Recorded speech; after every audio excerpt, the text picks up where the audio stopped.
Olá, eu sou o Rafael Rangel e vim bater um papo com você sobre a recente história do nosso país, já que estamos aí a tempo de decidir o presidente no segundo turno.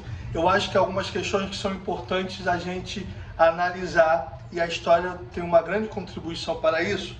Não vim convencer você da minha posição. Eu, como cidadão, é claro que tenho a minha posição, o meu lado político, o meu candidato, a minha preferência, como todos têm. Não existe nenhum historiador que seja 100% imparcial. Todos nós temos as nossas escolhas, as nossas preferências, as nossas interpretações dos fatos históricos. E isso não é um problema desde que você seja fiel aos fatos. O problema é quando a gente cria uma narrativa, a gente constrói uma história, a gente maqueia os dados, os números, os fatos para defender a nossa narrativa. Uma coisa é a gente analisar os fatos e chegar a uma opinião. Outra coisa é a gente já ter uma opinião e falsificar os números, os dados, os fatos para defender a nossa opinião. Por isso eu quero começar esse vídeo citando duas frases que eu acho muito importantes. Uma é do pensador Edmund Burke, que diz: um povo que não conhece a sua história está condenado a repeti-la. E a outra da Emília Viotti da Costa, que diz: um povo sem memória é um povo sem história. E um povo sem história está fadado a cometer, no presente e no futuro, os mesmos erros do passado. Em 2002, nós tivemos eleições para presidente da República e o eleito foi Luiz Inácio Lula da Silva.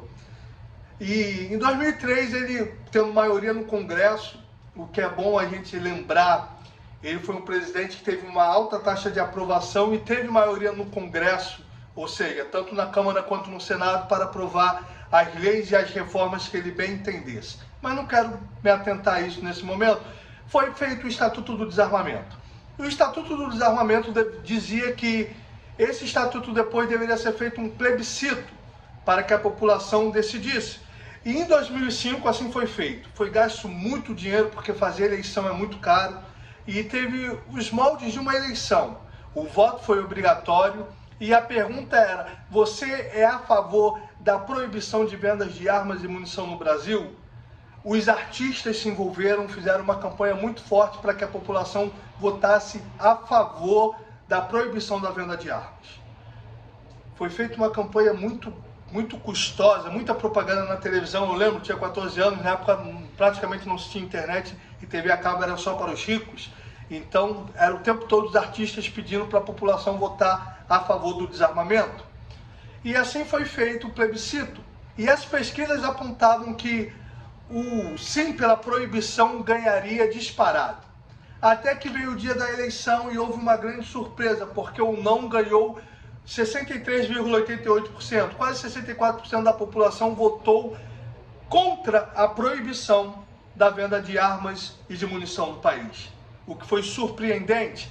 Detalhe, o não ganhou em todos os estados do país e no Distrito Federal.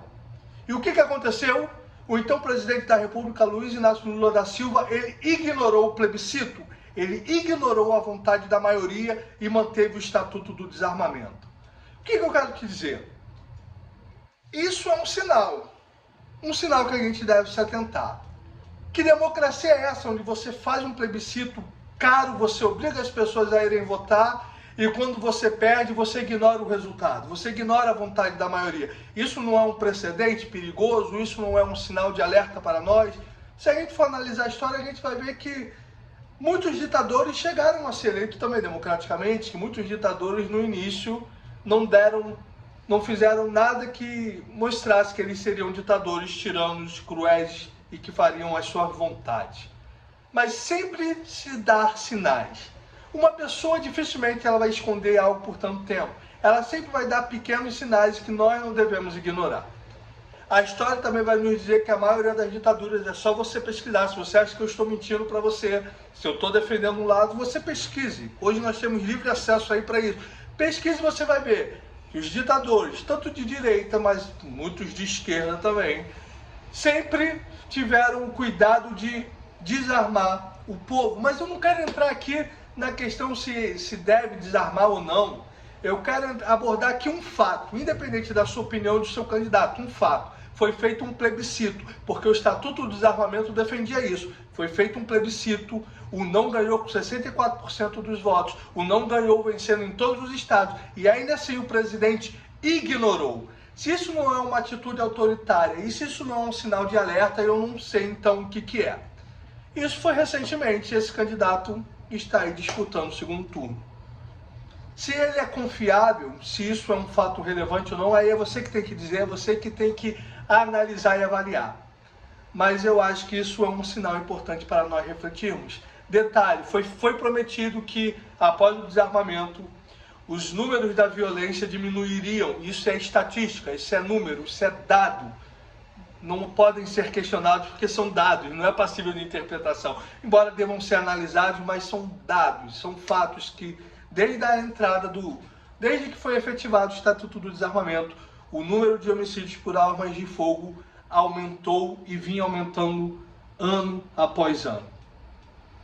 Tudo que foi feito, tudo que foi prometido não foi cumprido.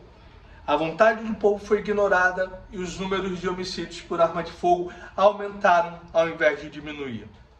Isso deve servir para a nossa análise e para a nossa reflexão. Pense bem, pense bem. É o futuro do nosso país que está em jogo, são os próximos 4 anos. Você deve analisar. Estou pedindo para você concordar comigo, eu acho que todo candidato tem falhas, tem virtudes, alguns mais, outros bem menos, mas isso é você que deve decidir. Mas pense, analise, procure na história. Um governou o país por 4 anos, outro governou por 8 e elegeu uma sucessora por mais 8, embora tenha ficado 6 anos no poder. Analise, pesquise, veja os dados, como foram os dados do emprego, da economia, da violência, medidas autoritárias ou não. Avalie, pense bem e chegue à sua conclusão.